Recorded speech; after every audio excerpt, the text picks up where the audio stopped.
77, 78 یہ 4 آیتوں میں دیکھیں اللہ رب العزت کیا فرماتا ہے، بغور سنیں اللہ دیکھیں کیا فرماتا ہے، الذین یاکلون الربا لا یقومون الا کما یقوم الذین یتخبطہ الشیطان من المس.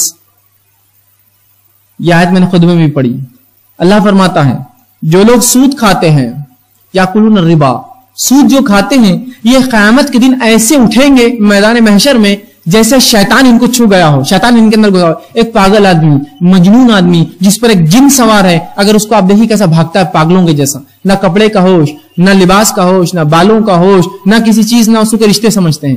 یہ اللہ فرما رہا ہے کہ وہ لوگ جو سود کھاتے ہیں روز قیامت مقام محشر میں ایسے اٹھیں گے جیسے یتخبط الشیطان من المس، جیسے شیطان نے ان کو چھو لیا، ان کے جسم میں داخل ہو گیا ہے. اور اللہ نے فرمایا ذالک بانہم قالوا انما البیع مثل الربا، اور یہ اس لیے کہ وہ دنیا میں کہتے تھے ارے سود بھی تو تجارت جیسی ہے، سود بھی، انٹرسٹ بھی تو بزنس جیسا ہے. افسوس یہ تو یہودیوں کی قول کے رد میں آیت آئی تھی. آج بہت سے مسلمان بولتے ہیں کہ سود کیوں حرام ہے؟ 5 لاکھ کا گھر لیا آپ نے، کرائے سے دیا، 10,000 مہینے کرایہ آ رہا ہے، صحیح ہے؟ ہم بولیں ہاں صحیح ہے. 5 لاکھ بینک میں رکھے 10,000 مل رہے، کیا غلط ہے؟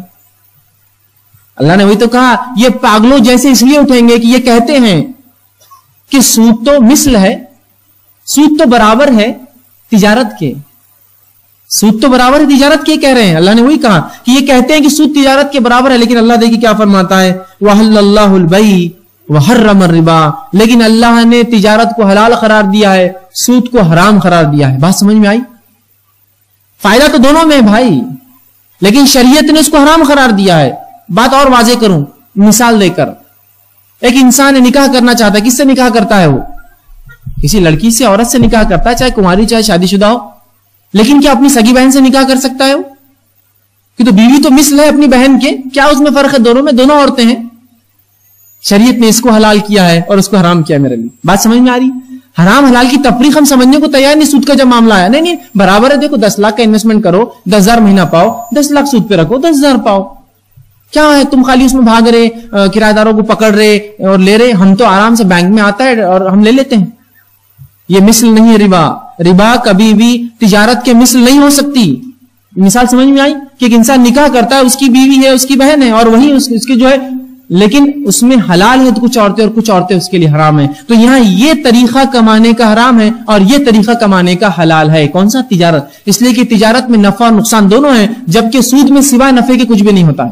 آدمی خوب نفع اس میں لیتا ہے.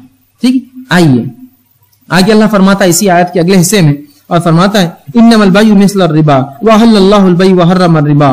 اللہ آگے فرماتا ہے فمن جاءہ موعظۃ من ربہ فانتہى فلہ ما سلف. اللہ آگے فرماتا رہا آیت میں تو جس شخص کے پاس اللہ کی نصیحت آ پہنچی اور وہ سود لینے سے باز آ گیا تو جو پہلے ہو چکا تو ہو چکا. اللہ فرماتا ہے سلف وامرہ الی اللہ ومن عاد فاولئک اصحاب النار هم فیہا خالدون. لیکن جس نے اس کے باوجود بھی سود لینا نہیں چھوڑا تو پھر اس کے لیے جہنم کا سخت عذاب ہے، جس میں وہ ہمیشہ ہمیشہ رہنے والا ہے.